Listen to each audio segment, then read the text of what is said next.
और रात्रि क्लास चल रहा था 28/11/1967। पहली पेज की मध्य में बात चल रही थी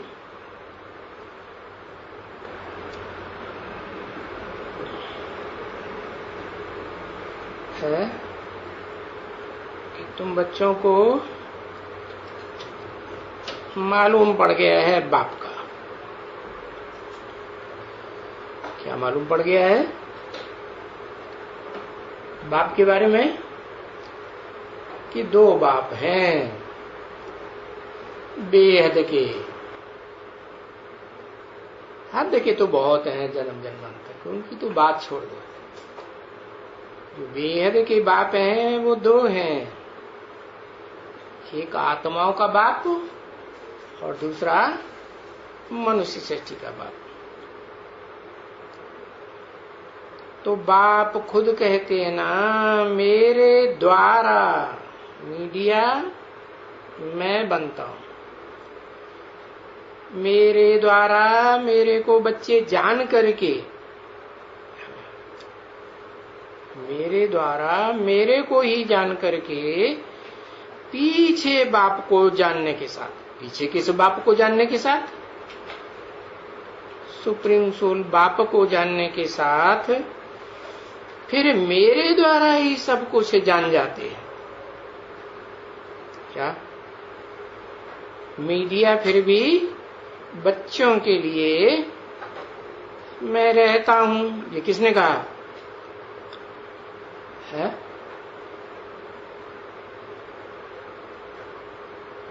मेरे द्वारा सब कुछ जान जाते हैं। एक बच्चे की बात है कि सभी बच्चों की बात है? सभी बच्चों की बात है। तो बाकी जानने का कुछ रहता ही नहीं है। बाकी इनके ऊपर कोई पढ़ाई है नहीं जो पढ़ें है? इनके माने किनके ऊपर है? माना जिनमें प्रवेश करते हैं उनके ऊपर। एक तो मुकर्रर रथ में प्रवेश करते हैं और एक ऐसे भी रथ हैं जो टेम्परेरी है,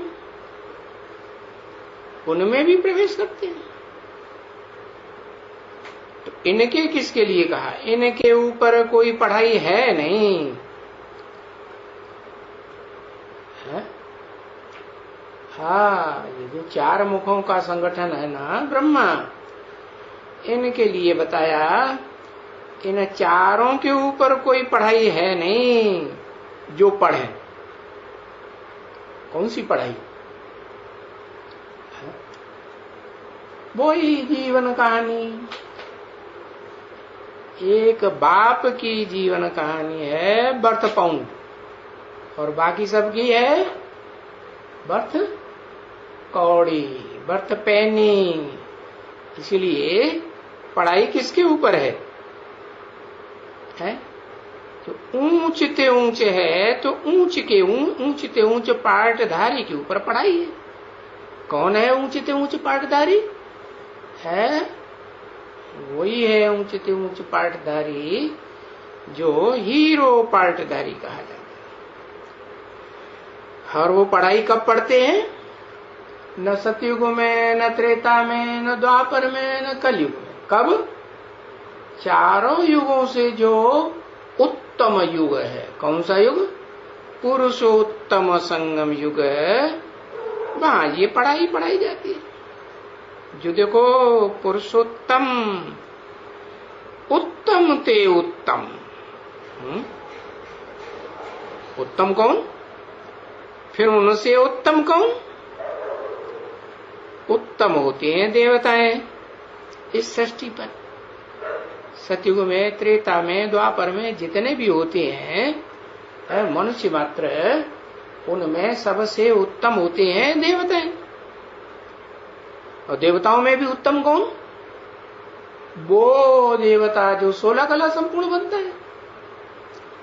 और उससे भी उत्तम है वो 16 कला संपूर्ण जो बनता है कृष्ण, वो किससे बनता है? वो भी उत्तम पुरुष से बनता है?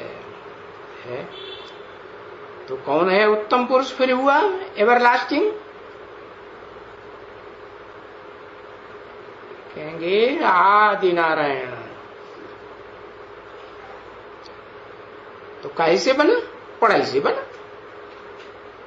तो देखो वो ICS उत्तम ते उत्तम पढ़ाई पढ़ेंगे, फिर बाद में तो ये निकल पड़ी IAS।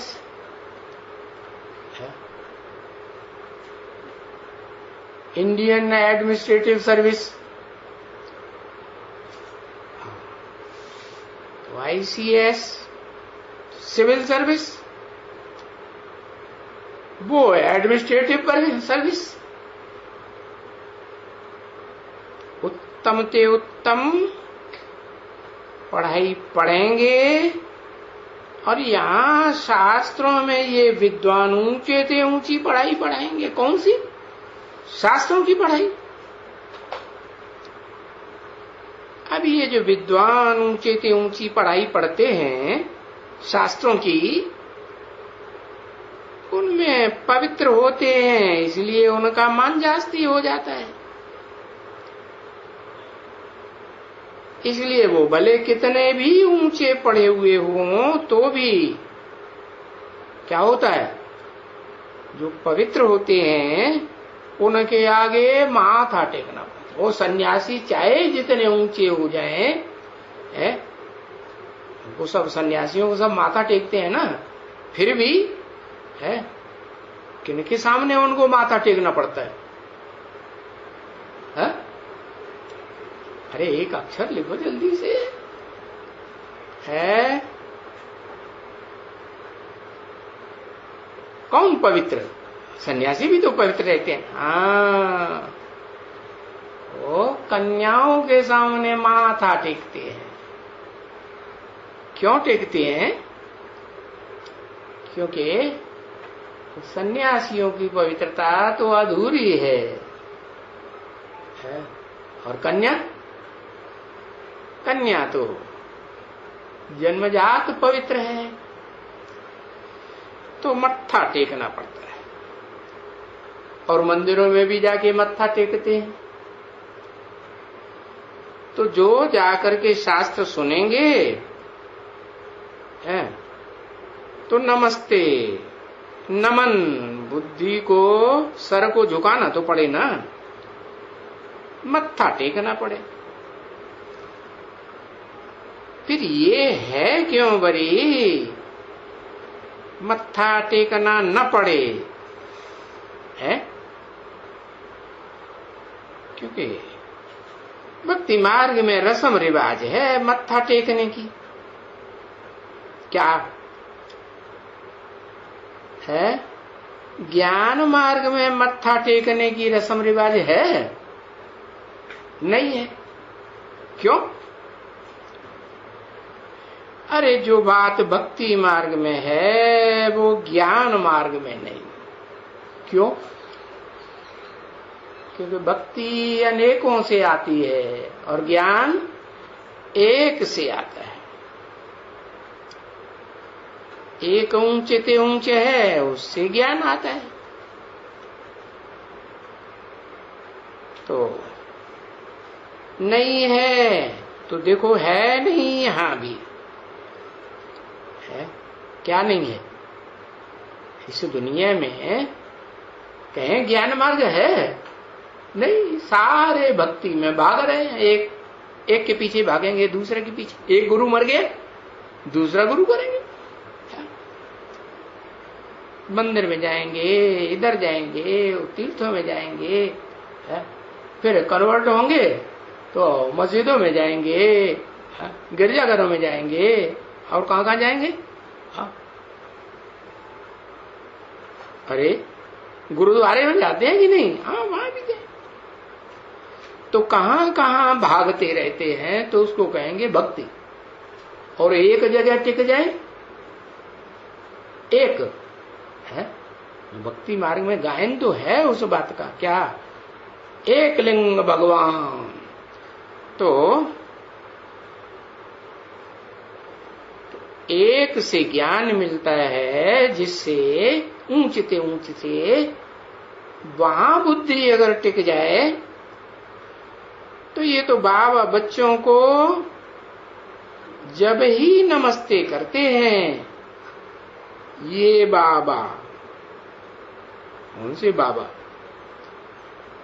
कब ही नमस्ते करते हैं, है तो ये कोई पूजा नहीं है नमस्ते करना। क्या मना बुद्धि को उसके सामने झुकाए देते हैं, किसके सामने, पवित्रता के सामने। अब ये कोई माथा टेकने की, स्थूल सर टिकाने की बात है नहीं, टिपर घिसाने की बात नहीं है, नहीं। ये तो समझाए करके बच्चों को कि बच्चे तुम तो बाप से भी ऊंचे बनते हो। कौन बच्चे? तुम जो बिंदु बिंदु आत्माएं है, बच्चे हो ना, किसके बच्चे हो? परमपिता के बच्चे हो। अच्छा, परमपिता अकेले ही पैदा कर देता है? अरे जो एक ज्योति बिंदु है, आत्मा, सुप्रीम सोल जिसे कहा जाता है, वो अकेले ही पैदा कर देता है क्या? है बताया कि जिस मुकर्रर रथ में प्रवेश करते हैं वो पतित है या पावन? तो पतितम कामी कांटा, उसको जो रास्ता बताता हूं पावन बनने का, उस रास्ते को वो फॉलो करता है प्रैक्टिकल जीवन में, तो फिर क्या बनता है? पवित्रतम बनता है। देह से बनता है क्या? हाँ, देह से भी बनता है। देह सत्य बन जाती है कि असत्य रहती है? सत्य बन जाती है। सत्य का कभी विनाश नहीं होता है। तो देखो, तुम अपनी देह को भी, माने शरीर रूपी नैया को भी पार लगाते हो। तरकीब सुप्रीम सोल बाप सिखाते हैं ना। क्या कहते हैं? तुम बच्चों की आत्मा और शरीर रूपी नैया दोनों को पार लगाने वाला एक ही खिवैया है। क्या एक बिंदु नहीं, वो एक बिंदु को भी प्रवृत्ति में रहना पड़ता है। क्या एक से षष्ठी बनती है क्या? नहीं। तो वो एक जो है, वो इस षष्ठी रूपी रंगमंच पर जो ऊंचते ऊंच हीरो पाटधारी है, उसको पकड़ता है मुकर्रर रथ के रूप में, और उसको वो तरकीब सिखाता है। कैसे? उसको तो मुख है ही नहीं, सिखाएगा कैसे? अरे उसी में प्रवेश कर जाता है। हाँ। तो मुख तो एक ही हुआ ना। अरे मुकर्रर रथ एक ही हुआ, तो मुख भी एक ही हुआ है या दो चार हुए? एक ही हुआ। तो बताया, तुम्हारा जो ये मत्था है ना, ये ऊंचते ऊंच बनता है। और कैसा ऊंच बनता है? तुम बाप से भी ऊंच बनते हो। कौन बाप? तुम आत्मा जो हो, ज्योति बिंदु आत्मा, तुम्हारा बाप जो ज्योति बिंदु शिव है, जिसका नाम कभी बदलता नहीं है, जो नाम बदलता है, नाम कभी, क्यों? उसका काम भी नहीं बदलता। क्या काम है उसका? काम है सुप्रीम बाप बनना। सुप्रीम टीचर बनना है। क्या करता है? बाप बन के बीज डालता है। किस बात का? बाप का काम ये बीज डालना। बीज माने ही बाप। किस बात का बीज डालता है? जो बीज तेरे में नहीं है, तुम सब में नहीं है, ऐसे नहीं कहा, तेरे में नहीं है। क्या बीज है? क्या बीज नहीं है? है। हाँ, तुम्हारी बुद्धि में ये ज्ञान ही नहीं है, जानकारी ही नहीं है कि तुम कौन हो। पहले तुम्हें जानकारी थी नहीं, देह समझते थे। तो बताया ये बीज डाला कि तुम ज्योति बिंदु आत्मा हो। आत्मा का बच्चा आत्मा। रूप कैसा होगा? चींटी का बच्चा चींटी जैसा, हाथी का बच्चा हाथी जैसा, सांप का बच्चा सांप जैसा लंबा। तो तुम सूक्ष्म ते सूक्ष्म ज्योति बिंदु आत्मा। बिंदु को चाहे जितना छोटा बनाते जाओ, नहीं है, बन सकता है कि नहीं? अणु से भी अणु, अणु से भी अणु। तो बताया किसको नमस्ते करते हैं? जब तुम अपनी देह को भूल करके क्या बन जाते हो स्मृति में? ज्योति बिंदु पक्का 100% आत्मा बन जाते हो। देह की स्मृति रहती, देह के संबंधियों की स्मृति रहती नहीं, देह के पदार्थों की स्मृति रहती नहीं।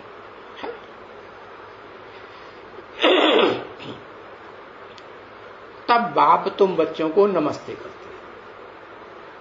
माना, आप समान बना के नमस्ते करते हैं, या आप समान नहीं बने हो, देह अभिमानी हो तो नमस्ते करते हैं। हाँ? तो ये कोई पूजा नहीं है। ये तो बच्चों को समझाए करके बच्चों को कि हे बच्चे, तुम बाप से भी ऊंचे बनते हो। कैसे? हाँ? बाप तो त्रिकालदर्शी है, लेकिन तीनों काल का देखने वाला है, लेकिन त्रिलोकी नाथ नहीं है। तीन लोकों को नाथता नहीं है, नाथ नहीं डालता है, तीन लोकों का स्वामी नहीं बनता। और तुम तो तीनों लोक के स्वामी बनते हो। कौन कौन से तीनों लोक? सबते ऊंचे है आत्मलोक है, जिस आत्मा को कारण कहा जाता है। तो आत्माओं का जो लोक है वो, वहां तो सब आत्मा ही आत्माएं रहती है, और उसमें कीड़े मकोड़ों की भी आत्मा है, पशु पक्षियों की भी आत्मा है, राक्षसों की भी आत्मा है। जो निष्कृष्ट दुखदायी पार्ट बजाने वाली है आत्माएं हैं, वो भी रहती है। तो क्या तुम वहां के वासी हो? है? नहीं, बाप बताते हैं कि तुम तो जो ऊंचे ऊंचे धाम है उसको नीचे उतार लेते हो। कहां है? अपने अंदर ही उस धाम को उतार लेते हो। क्या? तुम्हारा जो शरीर है वो क्या बन जाता है? धाम, रहने का घर बन जाता है। कैसा घर? हा? कैसा घर? हा? वहां दुनियावी रंग होते हैं, भांति भांति के होते हैं? नहीं, वहां दुनियावी रंग नहीं होते हैं। एक ही रंग है। तो जैसे किसका एक ही रंग? माता। माता जब माता बनती है तो माता से बनने से पहले क्या होती है? कन्या होती है। तो कन्या के चेहरे की दमदमाहट, दमदमी माई, और फिर वो माता बन जाती है, बच्चे पैदा करती है, ज्यादा से ज्यादा बच्चे पैदा करती है। तो कुछ अंतर पड़ता है? क्या अंतर पड़ता है? वो चेहरे की दमदमाहट, वो लालिमा क्या होती है? रूहानियत खत्म होती जाती है। तो बताया मैं ऐसी रूहानियत में तुमको लाता हूं, तुमको भी लाता हूं और तुम्हारे शरीर को भी, देह को भी क्या बना देता हूं? लाल लाल लाल रूहानी घर बनाए देता हूं। बनाए देता हूं या तुम खुद बनाते हो? मैं तो रास्ता बताता हूं। क्या क्या करो? किसको याद करो? जिसको याद करेंगे वैसे ही बनेंगे। बाप को याद करो, टीचर को याद करो, है? और अपने घर को याद करो। कौन सा घर? जहां से पैदा होते हो। इस सृष्टि पर कहां से पैदा होते हो? परम ब्रह्म से पैदा होते हो ना। ब्रह्म अम्मा से ही बच्चा पैदा होता है ना। तो वो सन्यासी समझते हैं वो ब्रह्मलोक जो है वो भगवान है, लेकिन बाप कहते हैं वो ब्रह्मलोक भगवान नहीं है, वो तो रहने का स्थान है। लेकिन कैसा स्थान? तमो प्रधान स्थान नहीं, सदा सत्य धाम है। तो बताया तुमको ये समझाए देते हैं कि जब तुम ऐसे सत्य बनेंगे, जिसमें असत्य का नाम निशान नहीं होगा, तो तुम बाप से भी ऊंचे बनते हो। इसलिए बाप तुमको नमस्ते करते हैं। क्योंकि ऐसे बहुत बच्चे होते हैं ना दुनिया में भी, क्या जो बाप से भी ऊंचे बनते हैं कि नहीं बनते हैं? नहीं। अरे स्टूडेंट्स भी ऐसे बहुत होते हैं जो टीचर से ऊंचे बनते हैं कि नहीं? बहुत से बनते हैं। तो ऐसे नहीं है कि नहीं बनते हैं। तो पुरुषार्थ अनुसार नंबरवार ऊंचे बनते हैं। किसके अनुसार? पुरुष अर्थ अनुसार। पुरुष माने पुरु माने रहने का स्थान पुरी है। पुरु कहो, कानपुर कहो तो रहने का स्थान हुआ ना है। हाँ, जनकपुरी कहो तो है तो स्थान ही ना।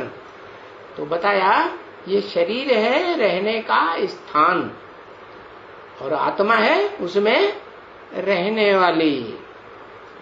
तो किसके बात की? किसके अनुसार? पुरुष के अनुसार। पुरु नहीं बनना है। पहले क्या बनना है?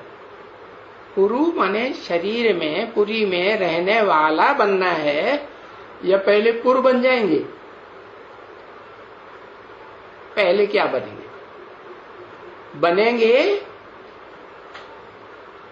हैं? पुरुषार्थ से बनेंगे कि बने बनाए? हाँ, आत्मा है ना। तो आत्मा तब बनेंगे जब पुरुषार्थ करेंगे। पुरुष माने आत्मा के अर्थ करेंगे, देह के अर्थ नहीं। देह के अर्थ करेंगे तो देहभान बढ़ेगा, और आत्मा के अर्थ करेंगे तो ऊंच ते ऊंच, जितना आत्मा के अर्थ करेंगे उतनी ऊंची आत्मा बनेंगे। तो पुरुषार्थ अनुसार नंबरवार ऊंच ते ऊंच बनते हैं। जो जितना देह के अर्थ करते हैं उतना नीच बनते हैं। देह का ही होना लगा रहता है। और जितना आत्मा के अर्थ बनते हैं, आत्मा माने शरीर रूपी पुरी में रहने वाली ना, तो उस आत्मा के अर्थ करते हैं पुरुष, जिसे कहा जाता है पुरुष। पुरुष माने पुरु में रहने वाली। तो ऊंच बनते हैं। तुमको क्यों नमस्ते कहते हैं? क्यों कहते हैं? कि फिर भी तो तुम स्वर्ग के मालिक तुम बनते हो ना। मैं तो नहीं बनता हूं। शिव बाप बनते हैं, शिव बाप तो स्वर्ग के मालिक नहीं बनते। और जिसको आप समान बनाते हैं, वो क्या करता है? वो प्रैक्टिकल में स्वर्ग बनाता है कि नहीं? रास्ता शिव बताते हैं। बनाता कौन है? करता कौन है? शिवा करता है कि करता? शिव तो अकर्ता है। लेकिन जिस मुकर रथ में प्रवेश करते हैं वो करता है। क्या करता है? स्वर्ग है। स्व माने आत्मा, ग माने गया। आत्मा कहां गई? स्वर्ग में गई। तो स्वर्ग बनाना एक बात, और स्वर्ग का मालिक बनाना ये उससे भी ऊंची बात। तो कौन बनाते हैं स्वर्ग का मालिक? स्वर्ग का मालिक सिर्फ निराकार बनाते हैं या निराकार साकार का मेल बनाते हैं? जो निराकार आत्मा है, जिसे गीता में कहा है एक और भी तुरीय आत्मा है। क्या? क्षर और अक्षर दो तरह की आत्माएं बताई, लेकिन क्षर आत्माओं में भी एक और श्रेष्ठ आत्मा है जो अपने को थी तो क्षर जन्म जन्मांतर की, फिर क्या बना दिया उसने अपने को? अक्षर। कैसा बना दिया? न क्षरित होने वाली, न पतित होने वाली, अमोघ वीर्य बनाई दिया। तो तुम स्वर्ग के मालिक बनते हो, हैं? तुम स्वर्ग के मालिक बनते हो। कैसे? मालिक कौन होता है? अरे घड़ा जो है कुम्हार ने बनाया ना, तो घड़े का मालिक कौन हुआ? रचयिता हुआ ना। तो तुम स्वर्ग के मालिक बनते हो ना। पीछे प्रजा हो या राजा हो या कुछ भी हो जाते हो। क्या? जब तुम प्रैक्टिकल में स्वर्ग का निर्माण करते हो, 16 कला संपूर्ण कृष्ण को जन्म देते हो, तो उसको स्वर्ग का मालिक बनाते हो या खुद ही बैठे रहते हो स्वर्ग का मालिक बन करके? उसको बनाते हो ना। फिर तो तुम जब उसको मालिक बनाए देते हो तो तुम क्या बन गए? प्रजा कि राजा? क्या बन गए? अरे प्रजा बन गए ना। तुम नीचे बैठते हो और कृष्ण बच्चे को 16 कला संपूर्ण को ऊपर राजगद्दी पे बैठाते, तो वो हुआ स्वर्ग का मालिक। तो परंपरा हुई ना। मैंने ये परंपरा डाली। क्या परंपरा डाली है? क्या परंपरा डाली? कि बाप की तमन्ना होती है कि बच्चा मेरे से भी ऊंच बने। तो जो श्रेष्ठ से श्रेष्ठ बाप होगा उसके अंदर यही तमन्ना होगी। क्या? कि मेरा बच्चा ऊंच दे। तो श्रेष्ठतम बाप आत्माओं का बाप, उसने ये परंपरा डाली। क्या परंपरा डाली है? क्या परंपरा डाली? कि मेरा बच्चा जो आत्माओं में श्रेष्ठ से श्रेष्ठ पार्टधारी, हीरो पार्टधारी बच्चा है, वो भी मेरे समान बने।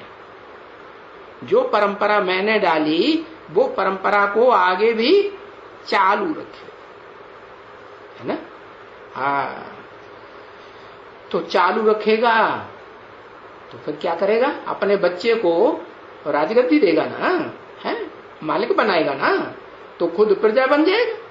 तो बताया कि पहले तो तुम मालिक बनते हो, फिर पीछे प्रजा बनते हो या राजा बनते हो या कुछ भी बनते हो। कहते हैं ना हम स्वर्ग के मालिक हैं, जो बच्चे होंगे वो भी क्या कहेंगे, हम स्वर्ग के मालिक हैं या नहीं है। हाँ, जो बाप के बच्चे होते हैं ना, बाप ने कारखाना बनाया है ना, मल्टी स्टोरी बिल्डिंग बनाई, मल्टी मिलियनायर हो गया। बाप कहेगा मैं मल्टी मिलियनायर हूं, मैं कारखाने का मालिक हूं। बच्चा हुआ तो क्या कहेगा है? क्या कहेगा? ये कहेगा मेरा बाप मालिक है, मैं तो मालिक नहीं हूं। ऐसे कहेगा? नहीं, वो भी कहेगा मेरा बाप का प्रॉपर्टी है, मेरी प्रॉपर्टी है। अरे अगर बच्चा ये कहे कि मेरा बाप मालिक है, मैं तो मालिक नहीं हूं, इसका मतलब क्या?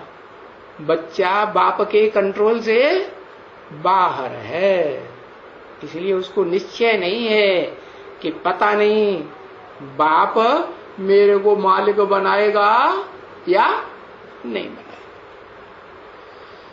तो बाप कहते हैं कि बच्चे भी कहते हैं हम स्वर्ग के मालिक हैं। हाँ है, स्वर्ग में विराजमान होते हैं ना, अर्थात स्वर्गवासी बनते हैं। तो बाप कहते हैं मैं तो स्वर्गवासी नहीं बनता हूं। ये कौन से बाप कहते हैं? है? मनुष्य सृष्टि का बाप कहते हैं या जो आत्माओं का बाप है वो कहते हैं कि मैं तो स्वर्ग का मालिक नहीं बनता हूं। उस सुप्रीम सोल, जिससे ऊंची सुपरमेसी वाली सोल कोई होती नहीं, वो कहते हैं कि मैं नहीं स्वर्गवासी बनता हूं ना, मैं नरकवासी भी नहीं बनता हूं, न स्वर्गवासी बनता हूं न नरकवासी बनता हूं। और तुम तो बड़े के बड़े स्वस्थिति के वासी भी बनते हो, स्वर्गवासी भी बनते हो। कौन से? 16 कला संपूर्ण नहीं, उससे भी ऊंची स्थिति। कौन सी? विष्णु लोकवासी है। क्या अंतर है? स्वर्ग में 16 कला संपूर्ण होंगे, इंद्रियों का सुख लेंगे कि नहीं? और विष्णुलोक में? विष्णुलोक में अतीन्द्रिय सुख होता है, वहां इंद्रियों का सुख होता ही नहीं। तो बताया तुम तो बहुत ऊंचे स्वस्थिति के वासी बनते हो। बताया मैं न नरकवासी बनता हूं न स्वर्गवासी बनता हूं, ये तो मैं इन पर सवार हुआ हूं। किन पर है? ये जो रथ है ना, चाहे मुकर्रर रथ है चाहे टेम्परेरी रथ, इन पर सवार हुआ हूं। मेरा पांव धरती पर पड़ता है क्या? नहीं, धरती पर पांव नहीं पड़ता है, फिर काय पे पांव पड़ता है? अरे धरती पर पांव नहीं पड़ता है, माना मैं धरती का आधार लेता हूं, धरती का आधार नहीं लेता हूं। मैं तो तुम चैतन्य आत्मा को पढ़ाने आता हूं। है? पढ़ाई किसको पढ़ाता हूं? जड़ को या चैतन्य को? चैतन्य आत्मा को पढ़ाई पढ़ाता हूं। तो मैं तुमको पढ़ाता हूं, ये बीच में सुन लेते हैं। कौन? हाँ, वो अकेला दाढ़ी वाला, और जिसको दाढ़ी नहीं है वो टेम्परेरी था, जरूरी है उनको दाढ़ी होनी चाहिए है? उनको दाढ़ी नहीं है तो वो है? उनको नहीं सुनाता हूं, उनको सुनाता हूं। हाँ, उनको नहीं सुनाता हूं। हाँ, वो तो बीच में सुन लेते हैं। हाँ, लेकिन सवार मैं इन पर हुआ हूं। किन पर? टेम्परेरी रथ पर भी और मुकर्रर रथ पर भी। मेरा पांव धरती पर पड़ता है हाँ? अरे मेरा अटैचमेंट जो है, मेरी बुद्धि रूपी आत्मा का अटैचमेंट वो धरती से होता है कि तुम आत्मा रूपी बच्चे से होता है? हाँ? किससे होता है? तुम आत्मा से होता है। इस नरकवासी धरती पर मेरा पांव, शिव बाबा पूछते हैं, है ब्रह्मा का भले पांव पड़ता हो, किसके ऊपर? देहभानियों के ऊपर अटैचमेंट आता हो, लेकिन मेरा अटैचमेंट नहीं आता। मेरा पता पड़ता है कभी है कि मैं देह के साथ, जड़ धरनी के साथ अटैच होता हूं कि डिटैच रहता हूं? डिटैच रहता हूं। न कभी पड़ा है न कभी पड़ेगा। क्या? अभी भी नहीं पड़ा, पहले भी कभी नहीं पड़ा था, और आगे भी कभी, अगले कल्पों में भी, चतुर्युगियों में भी कहीं नहीं पड़ेगा। और तुम्हारा? हाँ? तुम तो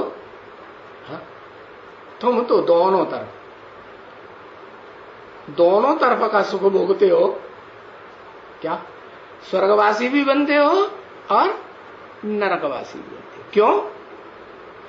क्योंकि मैं तो सदा भोगता हूं, और तुम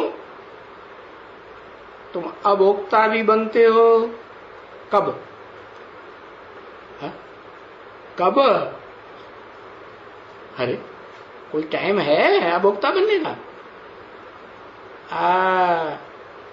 पुरुषोत्तम संगम युग पर तुम अभोक्ता बनते हो। जब मैं आता हूं तो तुम्हें आप समान बनाता हूं, फिर मैं चला जाता हूं तो पुरुषोत्तम संगम युग क्या रहता है? खलास। तो तुम भी ऊंचते ऊंच विष्णु का पार्ट बजाने वाले वैकुंठवासी नहीं रहते, वो कहां के वासी हो जाते हो? है? हाँ, तुम स्वर्ग के वासी बनते हो। तो मेरा पांव इस धरणी पर नहीं पड़ता है, देह रूपी धरणी पर नहीं पड़ता है। और तुम्हारा पांव तो, तुम्हारा बुद्धि रूपी पांव तो देह रूपी धरणी पर भी पड़ता है। कब? सतयुग त्रेता में? सतयुग त्रेता में नहीं पड़ता है, लेकिन जब ब्रह्मा की रात होती है ना, कौन से ब्रह्मा की? चतुर्भुजी ब्रह्मा की रात होती है या प्रजापिता ब्रह्मा की रात होती है? किसकी रात होती है? चार मुखों वाला जो संगठित ब्रह्मा है उसकी रात होती है, उसी का दिन होता है। तो उसकी जब रात होती है तो तुम्हारा पांव रात में भी पड़ जाता है। अंधेरे में आते हो कि नहीं? है? नहीं आते हो। अगर नहीं आते हो है, तुमको कहा जाता है राम बाप। बाप ने बताया, राम बाप को कहा जाता है, मनुष्य सृष्टि का बाप हुआ ना। तो राम को चंद्र कहते हैं कि नहीं? क्यों कहते हैं? अरे कृष्ण को चंद्र कहते हैं, वो तो 16 कला संपूर्ण, राम तो 14 कला संपूर्ण, उसको चंद्र क्यों कहते हैं? इसलिए कहते हैं कि वो 16 कला संपूर्ण से भी ऊंची स्टेज में भी पास होता है, और 16 कला संपूर्ण से नीचे की स्टेज में भी पास होता है। तो चंद्रमा हुआ ना।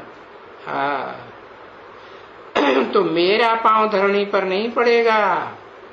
तुम्हारी बात अलग है। क्यों अलग है? कि तुम भोगी आत्मा हो, भोगी भी हो, और मैं आता हूं तो तुमको आप समान अभोक्ता बनाए देता हूं। अभोक्ता भी तो समझाते हैं ना अच्छी तरह से, है? तो न मेरा ये नरकवासी या नरकवासियों की जमीन पर पांव पड़ता है। क्या? ये नरकवासी। कौन नरकवासी?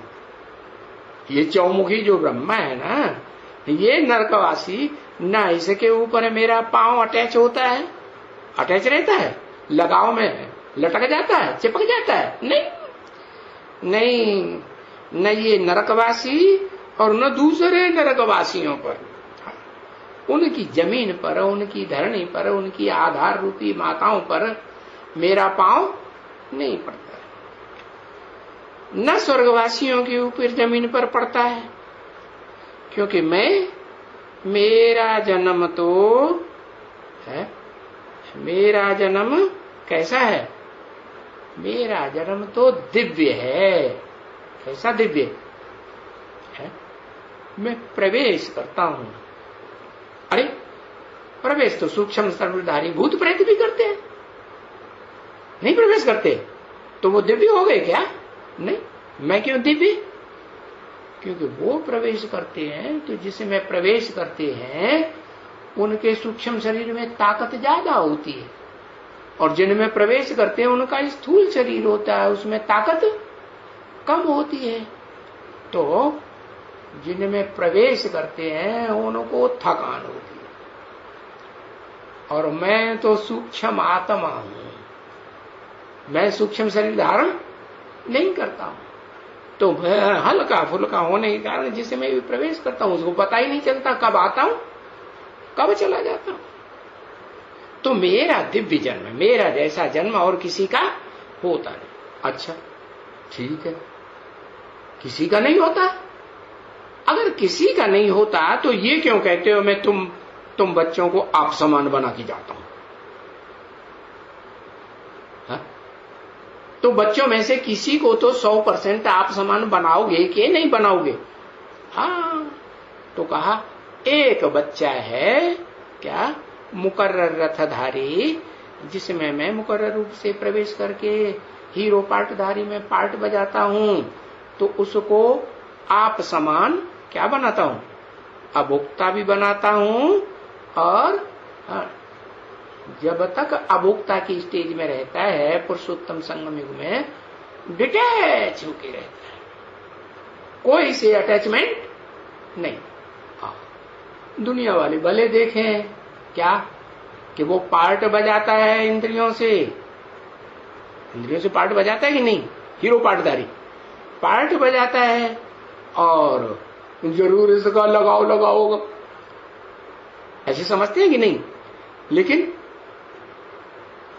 शिव बाप समझते हैं कि मैं जिस मुकर्रर रथ में प्रवेश करता हूं उसमें ये गुण आता है पुरुषार्थ करने से। क्या कि भले कितने भी सैकड़ों से हजारों से अटैचमेंट रहे इंद्रियों का, तो भी जब अलग हो जाएगा तो बिल्कुल डिटैच कि उनको याद करेगा, हाय छूट गए, हम भी मर जाएंगे, हमारी घरवाली मर गई, हम भी चले जाएंगे। ऐसा रोता है? रोता है? नहीं रोता है। किसकी बात बताई? जिसमें प्रवेश करते हैं मुकर्रर रथधारी में, उसको भी वैसा ही बनाते हैं। क्या है? जब तक पुरुषोत्तम संगम युग है, जब तक मैं सुप्रीम सोल इस सृष्टि पर हूं, तब तक वो कैसा पार्ट बजाएगा? डिटैच रहेगा। तो सूर्य हुआ या नहीं हुआ? अच्छा, सूर्य नहीं हुआ, सूर्य का बच्चा हुआ कि नहीं? जैसा बाप है, जैसा बाप वैसा बेटा हुआ या नहीं हुआ? हाँ, तो इसलिए उसका नाम शास्त्रों में भी दिया हुआ है विवस्वत। विवस्वत माने सूर्य। तो बताया मेरा दिव्य जन्म है, तो जिस मुकर्रर रथधारी में प्रवेश करता हूं वो भी दिव्य जन्मा बन जाता है।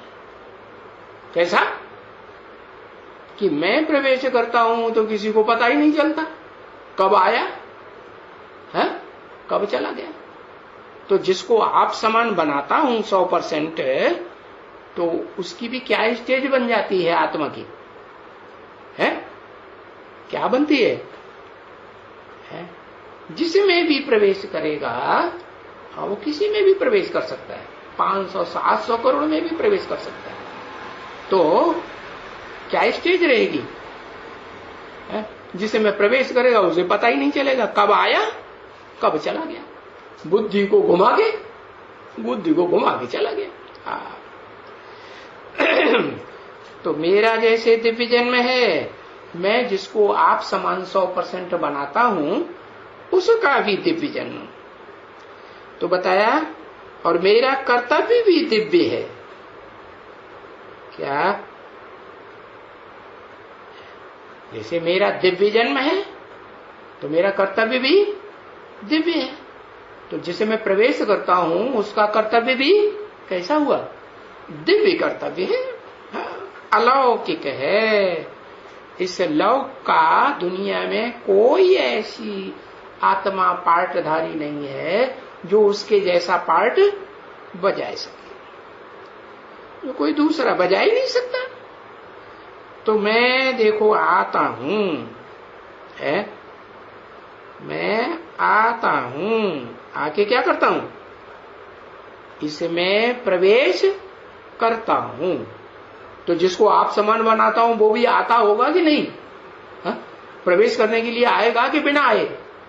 वो आत्मा भी, वो ज्योति बिंदु आत्मा भी, हाँ, जिस शरीर में प्रवेश करना होता है उसमें जाती है कि नहीं? प्रवेश करती है। हाँ, वो भी प्रवेश करती है। प्रवेश करता हूं, वो जिसको आप समान बनाता हूं वो भी प्रवेश करता है। हाँ, फिर बताया, दूसरा कोई ऐसे थोड़े ही प्रवेश कर सकता है, जैसे मैं करता हूं। अरे, जिसे मैं प्रवेश करता हूं वो कर सकता है कि नहीं? कर सकता है। अच्छा, फिर मैं तो जिसे मैं प्रवेश करता हूं, है, और जिनमें भी प्रवेश करता हूं उनसे सदाकाल के लिए डिटैच हो जाता हूं।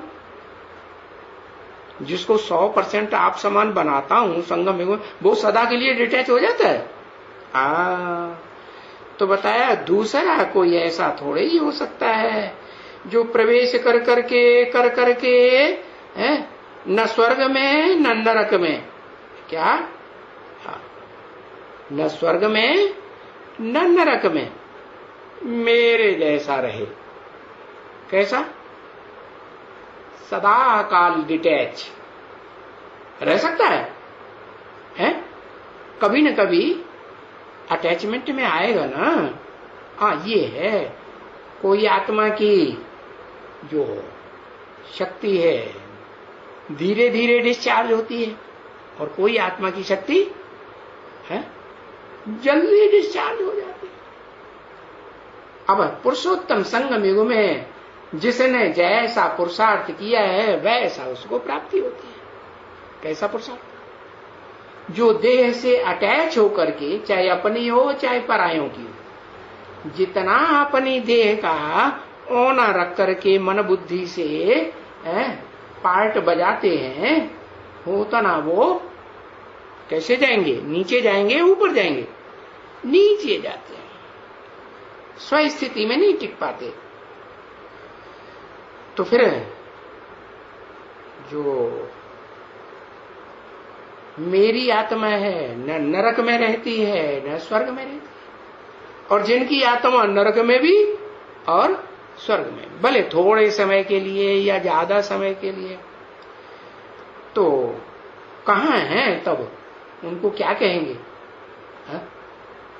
नरक में अटैच हैं, स्वर्ग में अटैच हैं, या दोनों से परे हैं?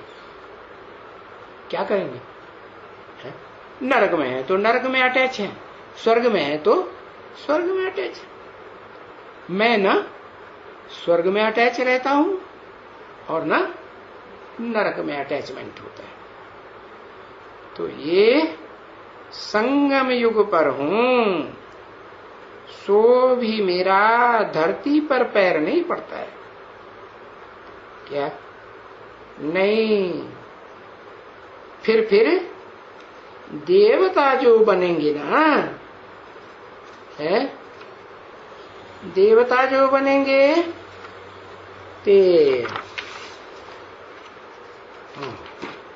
तो उनका तो पड़ेगा। क्या? मैं तो न देवता बनता हूं और न लेवता राक्षस बनता हूं। बनता हूं मैं लेवता बनता हूं? अगर कोई नहीं देगा है तो मारपीट के ले लूंगा कि नहीं? ऐसा राक्षस बनता हूं? हिंसा करता हूं? नहीं करता। तो मैं न लेवता राक्षस बनता हूं न देवता बनता हूं। हाँ, तो बताया कि जो देवता बनेंगे तो उनका तो पड़ेंगे, नरक में भी पांव, बुद्ध रूपी पांव पड़ेंगे और स्वर्ग में भी पड़ेंगे। 28/11/1967 की वाणी का रात्रि क्लास दूसरा पेज। तो हमारा नहीं पड़ेगा। हमारा क्यों कह दिया? कहना चाहिए मेरा है। अरे बताओ भाई, हमारा क्यों कह दिया? हमारा पांव नहीं पड़ेगा ना नरक में न स्वर्ग में। यह हमारा क्यों कह दिया? हमारा एक के लिए कहा जाता है, दो चार के लिए कहा जाता है, 2-4 के लिए हमारा कहा जाता है। क्यों कहा? और कौन जोड़ दिया इसमें हमारे में? है?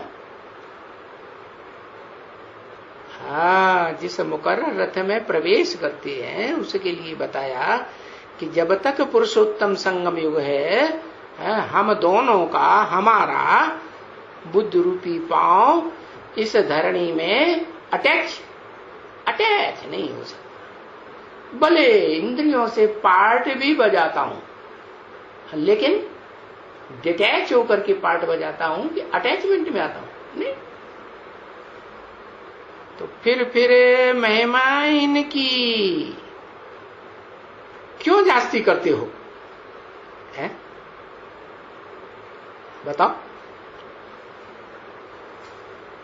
मेरी महिमा करनी चाहिए, शिव ज्योति बिंदु की महिमा करनी चाहिए। इनकी महिमा जास्ती क्यों करते हैं? है? क्यों करते हैं? इनकी माने किनकी?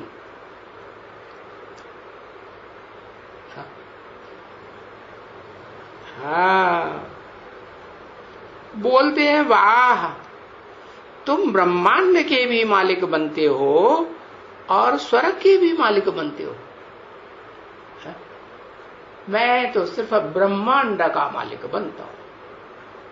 वो ब्रह्मा जिसके अंदर अंडा रूपी बीज रूप आत्माएं भरी पड़ी हैं, है? मैं उस ब्रह्मांड का मालिक बनता हूं।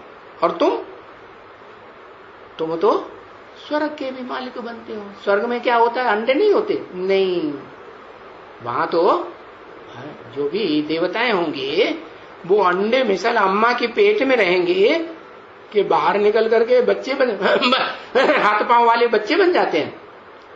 अंडा को तो हाथ पांव नहीं होता है। तो स्वर्ग के मालिक भी बनते हो है, और तुम ब्रह्मांड के मालिक भी बनते हो। इसलिए तुम्हारी महिमा जास्ती करते हैं। है? इनकी किसके लिए बोला?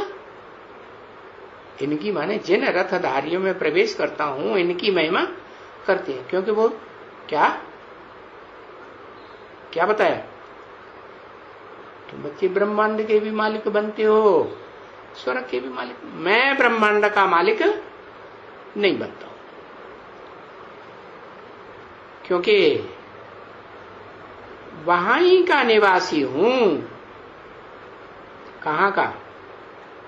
मैं सदाकाल ब्रह्मांड का निवासी हूं, जहां अंडे मिसल सदा आत्माएं रहती हैं, हाथ पांव वाली नहीं होती हैं, उनकी मूर्ति नहीं होती है।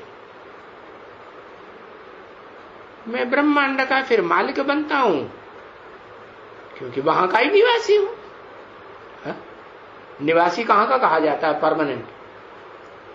अरे परमानेंट घर होता है ना, तो वही का निवासी कहा जाता है ना, कि टेम्परेरी का निवासी कहा जाता है। अरे जो परमानेंट घर है वही का निवासी कहा जाता है। मैं वहां का निवासी हूं, तो मैं परम धाम का निवासी हूं।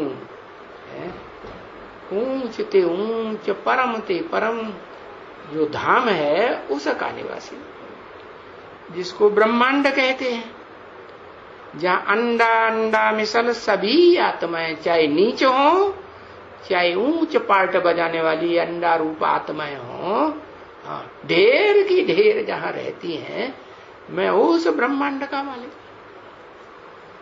ब्रह्मांड का अर्थ समझाया है कि जिस ब्रह्म में ये आत्मा रूपी अंडे रहते हैं, क्या आत्मा रूपी अंडे जहां रहते हैं, तो मां के पेट में जब बाप बीज डालता है तो अंडा होता है ना, अंडे मिसल ये हाथ पांव वाला होता है? हाँ, तो अंडे कहते हैं अंगूठे मिसल, और शास्त्रवारों ने बताई दिया है, शास्त्रकारों ने, कि अंडा अंगूठा मिसल होता है, माने इतना बड़ा होता है, इतना अंगूठा होता है नहीं, तो अंडे निवास करते हैं। तो देखो उनकी बुद्धि में तो है कि आत्मा अंगुष्ठा मिसल है, लेकिन आत्मा कोई इतनी अंगुष्ठा मिसल बड़ी नहीं है। आत्मा तो अति सूक्ष्म ज्योति बिंदु है। तो फिर तुम हो गए जैसे ब्रह्मांड के मालिक, और बाप भी ब्रह्मांड का मालिक, बाप भी वहां रहते हैं और तुम भी वहां रहते। तुम किसको कहा?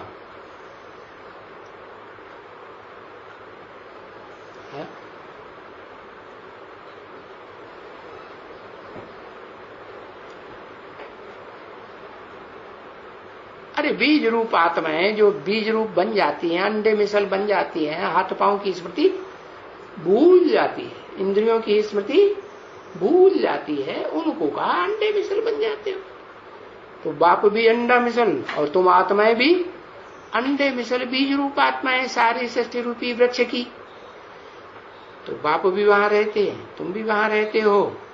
पीछे बाप न स्वर्ग में और न नरक में रहते हैं, और तुम कैसे अंडे हो? तुम पहले स्वर्ग में जाते हो। तुम जो भी अंडे हो कहां जाते हो?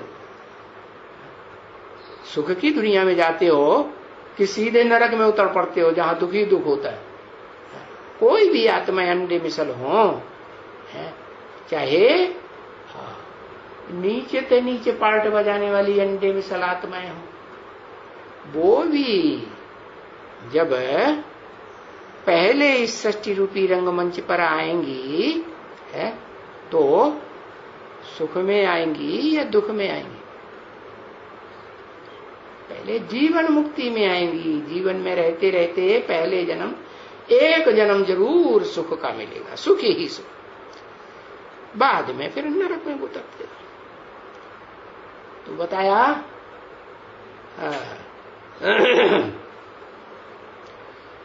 कि तुम नरक में भी आते हो और स्वर्ग में भी आते हो, और मैं न नरक में आता हूं और न स्वर्ग में आता हूं। ओम।